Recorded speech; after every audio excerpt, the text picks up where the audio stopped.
You're listening to Colorado Chamber Office Hours, a podcast that explores what matters most to business. I'm your host, Ed Sealover, Vice President of Strategic Initiatives for the Colorado Chamber of Commerce and editor of the Sum and Substance. Let's get talking. The Colorado Treasurer's Office's role in running the state of Colorado is like the controller at any large company, extremely vital to keeping the finances of the enterprise on track and with a limited set of proactive duties. Yet that hasn't stopped people from making the office a vital stop in their political careers. Former Governors Roy Romer and Bill Owens, for example, went straight from the Treasurer's office to the state's top elected office. And it hasn't stopped it from attracting two very prominent legislative leaders to the race this year with some new ideas about what they think the office should be doing. Well, first of all, what does the Treasurer's Office mean for the business community? Well, it decides on the investments that the state will make with some $17 billion in public funds each year. It oversees the retirement savings program offered to employees of every company that doesn't offer its own pension or 401k options. It promotes financial education resources for students, which employers have supported, and it often weighs in on legislative debates involving the state's finances. The Colorado Treasurer seat is open in the 2026 election as 8-year Democratic Treasurer Dave Young is prevented by term limits from seeking re-election. And on today's episode, we'll be talking to the two men running to succeed him, focusing on business issues. Democratic nominee Jeff Bridges is a state senator from Greenwood Village and a member and former chairman of the legislature's powerful Joint Budget Committee. Republican Kevin Grantham, now serving as a Fremont County Commissioner, also is a former member of the JBC from his time serving in the Senate, which culminated as him serving as the most recent Republican president of the Senate in 2017 and 2018. First up today, we have the Democratic nominee, Jeff Bridges. Senator Bridges, welcome to the show. And tell us briefly why you want to be the Colorado State Treasurer. First of all, I love your podcast voice, Ed. Hello and welcome to another episode of I'm State Senator Jeff Bridges. Yes, indeed. Running for treasurer to invest Colorado dollars in Colorado. That's the whole reason I am running. We have billions of dollars in the Treasurer's office. They are in Wall Street. They're in Washington. They're in mortgage-backed securities. We have a housing crisis in Colorado. Instead of helping Freddie Mac and Fannie Mae get people into homes in Florida and Texas and Ohio, we need to be getting people into homes in Colorado. Instead of investing in Wall Street, investing in Colorado companies. Instead of Washington Treasury bonds, we get bonds from cities and counties here in Colorado that are building the infrastructure we need for our economy to thrive. That is why I'm running, bringing those dollars home from national investments, putting them to work in Colorado, solving Colorado problems. And I want to dig into that because I found your website really interesting where you say you want to put state dollars to work creating affordable housing, infrastructure, and clean energy, areas that you had a lot of power over when you were on the JBC. How exactly do you do that in the Treasurer's office here? Kind of walk us through how you can pull that money different places and get it to local needs here. Yeah, real difference between the budget and the Treasury investments. And on the budget, I went to divinity school. It's a unique qualification, the Master's of Divinity, for an elected official. But the budget's a moral document. It puts in dollars and cents exactly what we value and how much we value it. I think the same is true for our investments, because where your treasure is, there your heart will be also. And working on the budget committee, we're taking that general fund spend every year. We are putting that to work. Those can be put into straight grants. You can just, that is the sort of, I call it investment because I think, when you are spending money on education, you are investing in the future. When you're spending money on housing, you're investing in that infrastructure that we need. But in the Treasurer's office, it's truly investments. So the Treasury pool is between when you pay your taxes and when those budget committee decisions go out the door, when we sign the paychecks for state employees, when we send the dollars out to schools.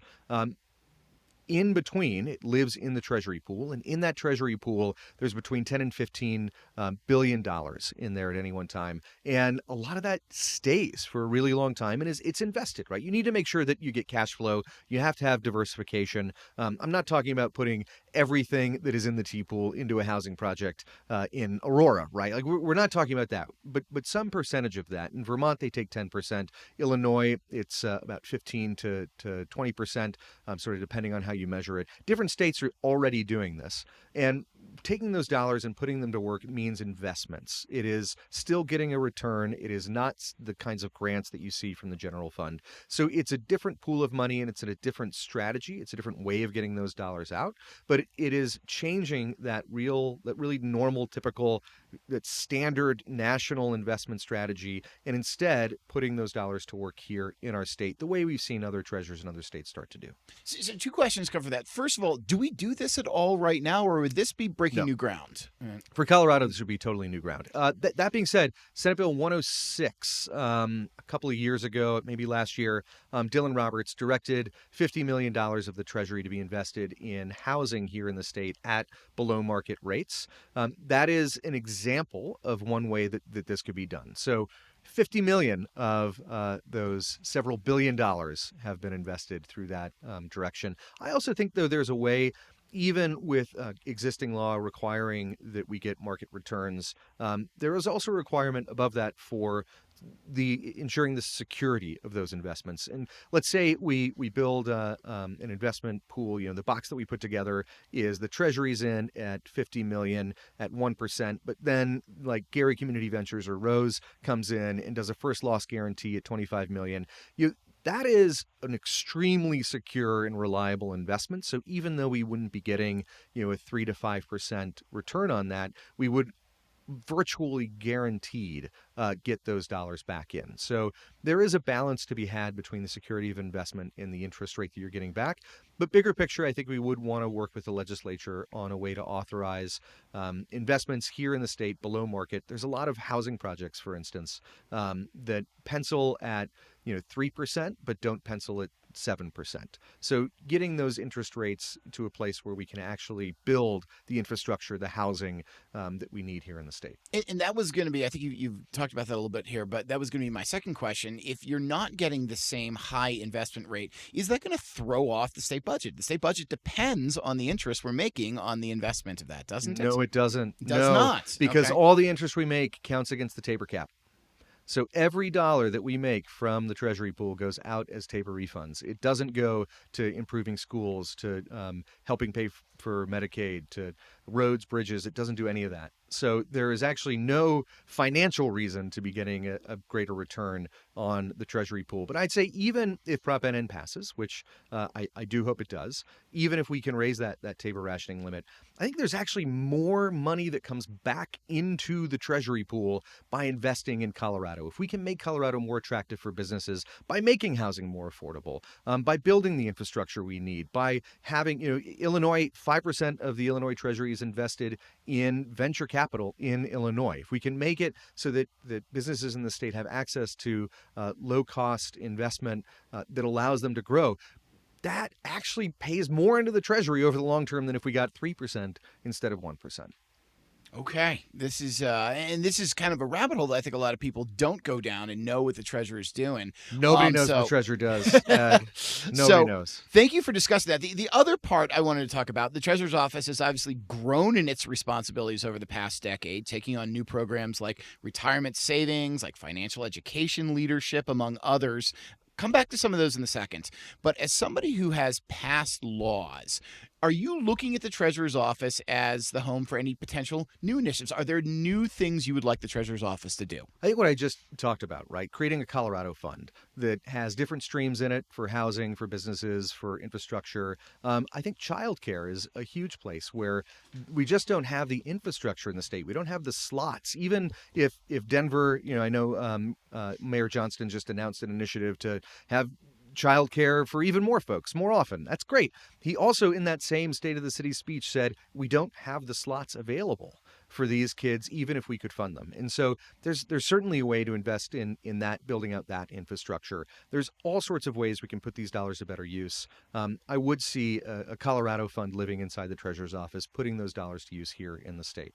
What about, you've talked a little bit about the role of Treasurer overseeing state investments, not just where the money is invested, but where the money is going to and how the money is being spent. If you are elected, would you want to take on more responsibilities for that? I think that's another part of the job, right? Every check that comes out from the state is signed by the treasurer. So metaphorically. I think it's all digital now. I'm not actually signing checks. But that being said, there is insight that the Treasurer's Office has legal authority to have insight into every department in the state and to watch how those dollars are being spent. So that's not on the investment side. That's on the spending side. There's a lot of different responsibilities in the office. I am interested in creating some sort of forensic accounting inside the Treasurer's Office to look at the programs that are being run and where some of those dollars are going missing, not being used as well. Certainly, we look at Medicaid and NEMT, non-emergency medical transport, and that is something that should have been spotted way earlier and something should have been done about before we lost millions, tens of millions of dollars in claims that weren't fraudulent, but that certainly I think were putting the rules to a use that was not intended. And some of it was just straight fraud. And these are the things that I think the Treasurer's Office can identify early and bring to the attention of the legislature and put a stop to right away. If you're going to create something like that, which is a fascinating idea, it's like an audit committee before something happens. Are there areas that you would shift away from? Are there things the Treasurer's Office does right now that it doesn't need to be doing? I don't think there's any particular function of the Treasurer's Office that we should remove. I think it's using them differently. I think you look at the Unclaimed Property Trust Fund, and we give back, the Unclaimed Property Trust Fund is essentially if you pay your Comcast bill at the end of the term of your service and you stop at 15 days through, but they charge you for the full 30, and they never gave you that check back, but that check doesn't belong to them. It goes into something called the Unclaimed Property Trust Fund, which is managed by the state. And then, this is the crazy part, it's on you to come to the Unclaimed Property Trust Fund, give them all the information about yourself, and then get that check back that should have been yours to begin with.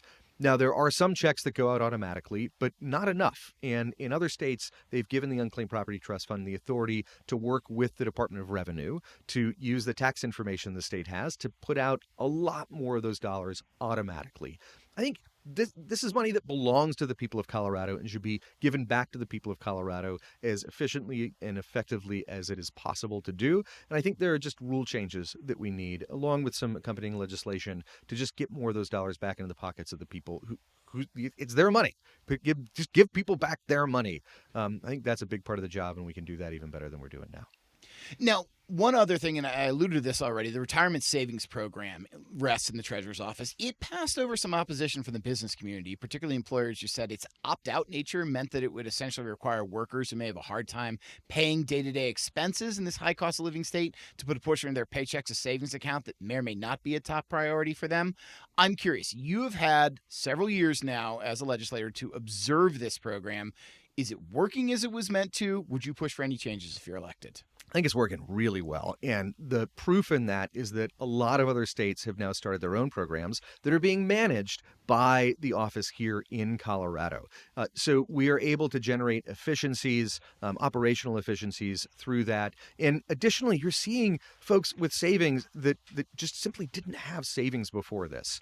And if you look at statistics that about half of Americans can't afford an unexpected $250 expense, right? It's something like 60 to 70% can't afford an unexpected $500 expense. Like that is solved, in fact, by the fact that you have a Roth IRA that you can draw from when you get that unexpected charge. So in some ways, these retirement accounts are solving not only the sort of silver tsunami that people talk about coming, right? All these folks that are retiring that don't have the savings that they ought to have. Well, Secure Savings ensures they do have those savings, but it also ensures that as they're going on that road, that when that car breaks down, when the air conditioning unit breaks down, when they have that unexpected expense, there is a pool of money they can draw from to address it, and it doesn't send them spiraling into extreme poverty, which is what we see in a lot of cases for those families that can't afford that expense. Okay. One last topic I want to hit with you. Some legislative candidates have put forth a proposal to create a public bank to offer to state residents, hold at least a portion of the state's investments. You talk about looking at our investments. Is a public bank a good idea? So here's what I ask the folks who want a public bank. What are you hoping to accomplish?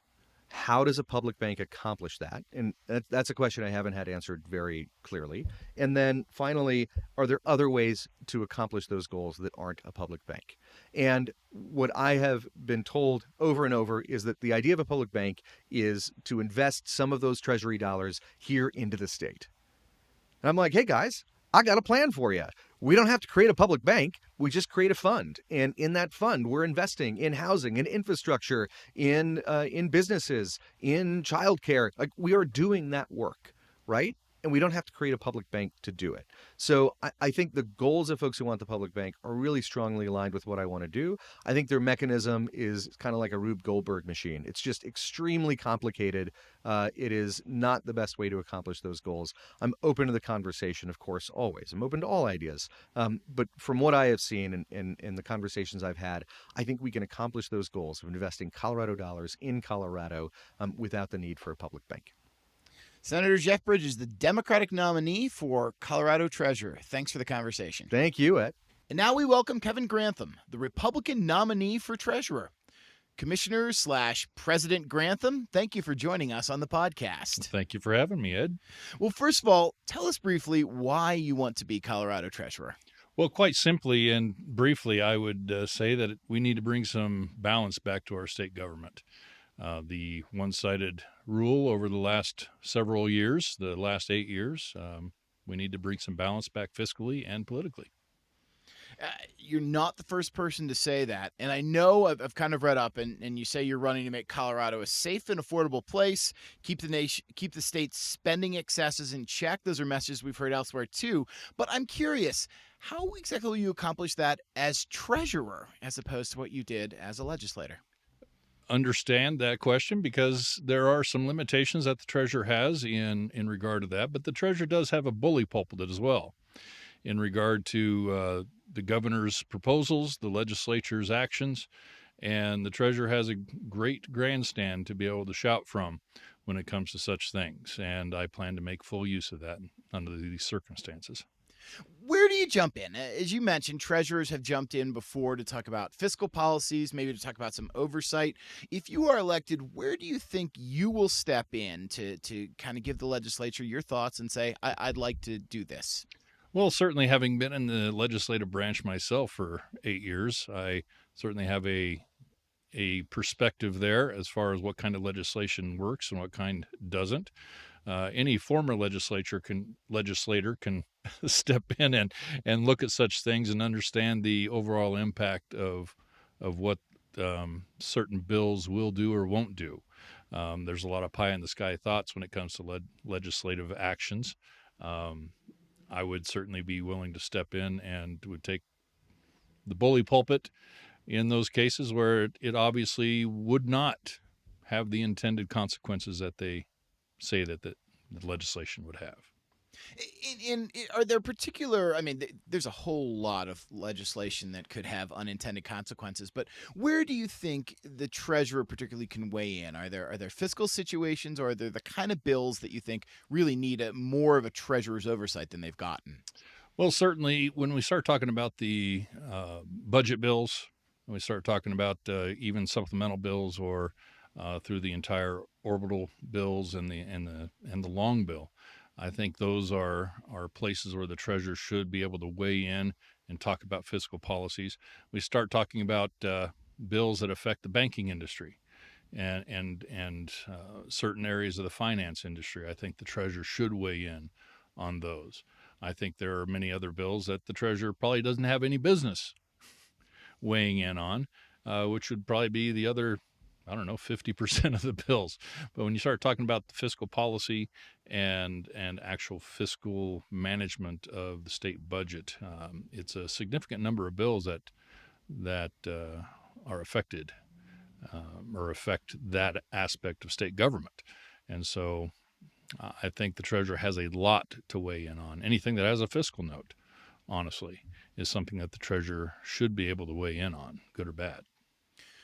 There's the bully pulpit that you're talking about. Sure. You mentioned earlier the treasurer has a limited set of responsibilities. And I don't want to talk a couple of the programs with you that are under the treasurer's hat. But before we do that, let me ask you, Are there more things the treasurer should be doing? If you are elected, are there new programs, new responsibilities you would like to bring to the treasurer's office? Well, I think from a limited government standpoint, like I have, I don't think we should be giving ourselves more jobs to do legislatively or in any of the constitutional offices. I think the treasurer's job is historically sufficient in what they should be able to do as far as, being the chief investment officer, as far as managing the unclaimed property trust fund, and of course sitting on the para board and a variety of other things that I'm sure you're aware of. Um, I don't think adding a whole lot to that swath of duties is necessary. In fact, less is more in many cases. I often wish that our legislature and the executive branch would do a little bit less so that we could get more. Okay. And I think we start to see kind of some of the differences between you and your opponent in this race here too with those philosophies. Let me you actually kind of laid out things that I want to hit, and let me go through them one by one here. Let's start with the oversight of the state's investments. This is probably the treasurer's biggest responsibility. You've got some 17 billion in state funds to invest. From your standpoint, are those funds being invested well right now? Are there major changes you would bring to how those are invested? Well, historically, with our current treasurer and prior treasurers, the investment philosophy has been pretty sound and consistent. Sticking with the typical funds that we see, the national funds, the AAA rated funds, safe, liquid, beneficial to the taxpayers. Those are the three main rules that we follow in order to invest the people of Colorado's tax money. We stray outside of some of those norms and we start putting their money at risk. And the last thing we want to do in this situation is put any of the people of Colorado's money at risk. There's a lot of ideas out there as far as trying to invest them maybe more locally. That's great. And I'm aware of someone who has that thought. That's great as long as it's something that can be included in the standard the T-pool funds. If it's local investments, great. However, the idea is not necessarily seeking those things out, but seeking the best beneficial return and bang for the buck for the people of Colorado in those investments. Adding risk to that is not a beneficial use of that money. Tangentially on that subject, I know that there are some legislators who are likely to be elected who are running in highly partisan districts who have floated in particular the idea Colorado should offer a public bank for interested residents and to fund certain projects, kind of going beyond just the idea of, hey, let's invest more a little locally here. And that idea would almost certainly involve the treasurer's office. Do you believe the state needs to start a public bank? I don't think the state needs to get into that business, to be perfectly honest. The treasurer's office and the treasury already works effectively as the bank for the taxpayers' dollars. When you start talking about a public bank, you are obviously talking about some other functions that the banking industry fills that we do not need to be doing that on the government level. Okay, simple enough. Let's talk about a couple of the programs that the Treasurer's Office does have now. Okay. One in particular, they oversee the Secure Savings Retirement Savings Program for workers whose employers don't offer pension or 401k programs. This is a program that passed after your term as Senate President, in large part because there was an enormous amount of pushback from your caucus against this effort when you were in the majority.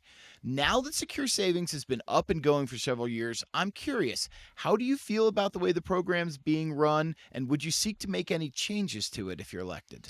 That's a good question, Ed, because obviously, yeah, we did see this come before us back in, I think it was about 16, 17, 18. Yeah. I think it was probably a year-over-year effort on this, and then it passed in 19 or 20. Yeah. After I was gone. So the secure savings, it's one of those programs that is a good idea in theory. It helping people save money is a good thing. Whether or not the government should be doing that is another thing. And government's role in that, and the treasurer's office's role in that, is probably questionable. How it's been run since then, just in looking at some of the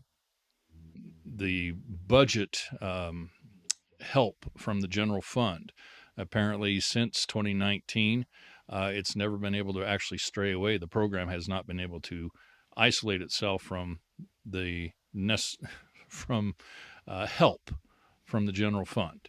Some of the questions on how it's been run include whether or not the businesses that they thought was going to be helping or joining the program, whether that's been as successful as it was estimated to be. The answer is no, it hasn't been. It hasn't been quite as popular as they believed it would be. So the question is, the few folks that have availed themselves of this probably have benefited from this. And so as treasurer, my role going into this is to be able to run this program effectively, since it is a program that is tasked to the treasurer's office. And my goal would be to try to make it run as efficiently as possible, try to get as the best bang for the buck again for the taxpayers and for those that are involving themselves and saving through this program, getting more employers, trying to incent them in order to get into the program. But also, we have to take an honest look at those investments and the savings and what kind of return they're actually getting on that. Is putting the government in between their investment money and the investor. Are they actually paying more? Are they paying 100 basis points when they could be paying just a few 8 to 10 basis points outside in the private realm? And so we have to be able to look at those things. Are we just actually shuffling money towards government and towards the state government instead of back into the pockets of those that we are trying to help save that money? There's a lot of complications in this, and we have to take an honest look at whether or not it's functionally doing exactly or even close to what was promised back in 19 and 20, and then fix it from there. I think it's worth fixing. I honestly think it's worth fixing because it gives an avenue for people to be able to save money where they otherwise wouldn't be able to do it. And having people secure in their later years and in retirement is a good thing to work for Coloradans. Okay. One other program that takes up a fair amount of time in the treasurer's office is the Great Colorado Payback Program that holds on to unclaimed bank accounts or refunds for people, and that has for years served as legislators' favorite program from which they take money, often the interest being earned by these unclaimed investments, and use it to fund other programs. So, two-part question with that. What are your thoughts on the way this program is being run and whether there's any changes that are needed or not? And what are your thoughts on the way it's become its own special bank account for legislators, and how would you deal with that as treasurer? Well, the best way to deal with that as the treasurer is to get all that money as much as possible back into the hands of the people that own it, so that the legislature's not tempted to take it. A second tier on that would be to actually make it where the legislature can't take that money. It should be anathema to the legislature to touch that money, because they're not tax dollars. They actually belong to the citizens, the individual citizens of Colorado, and it's not tax money that goes into the regular pool. That's why it's in this trust. I think redoubling the efforts, and unfortunately, I go down a little rabbit trail here, Ed. But just a little one. Just a little one. Give me a little leash. In order to get that money back into the people's hands to whom it belongs. We have to be able to focus the treasurer's office on those bigger issues like that. Let's get rid of this money. Let's put it back into the people's hands. Let's redouble our efforts on focusing on that, and not all of these other things that continually get added to the treasurer's office roles and duties. I think one of the biggest roles they have, I mean, obviously the investment of the money is important, but getting this money and being the trustee and getting it back into the hands of those who rightfully own it should be second to the investments, and nothing else should approach that. We need to get this money back to the people that own it. And the treasurer needs to be a bigger voice when it comes to the legislative attempts to take that money. I'm not aware at this point of if any of the $75 million that was taken, I think, in this last session has been planned to be paid back yet. Maybe too soon to say, but I can't be sure, but I'm pretty sure that none of the money that has been taken in the last 8 years from the Unclaimed Property Trust Fund has actually been paid back to the fund. And so it is being paid back with interest. It's being charged interest, but the legislature doesn't pay interest. We have to actually hold that money in interest for the people that own it, and yet the legislature takes it without interest. It's a pretty sweet deal. It is a sweet deal. I think the treasurer, again, back to the bully pulpit, treasurer needs to have a bigger voice on standing up to the governor and the legislature when it comes to this pool of money. Kevin Grantham, Republican nominee for Colorado Treasurer, a man who wants a bully pulpit. Thank you for discussing these important issues with us. Thank you, Ed. Appreciate that. That's all for this episode of Colorado Chamber Office Hours. Once again, I'm Ed Sealover, Vice President of Strategic Initiatives for the Colorado Chamber of Commerce and editor of the Sum and Substance. I'll keep the conversation going at tsscolorado.com, and we'll see you next time as we explore the issues that matter most to business.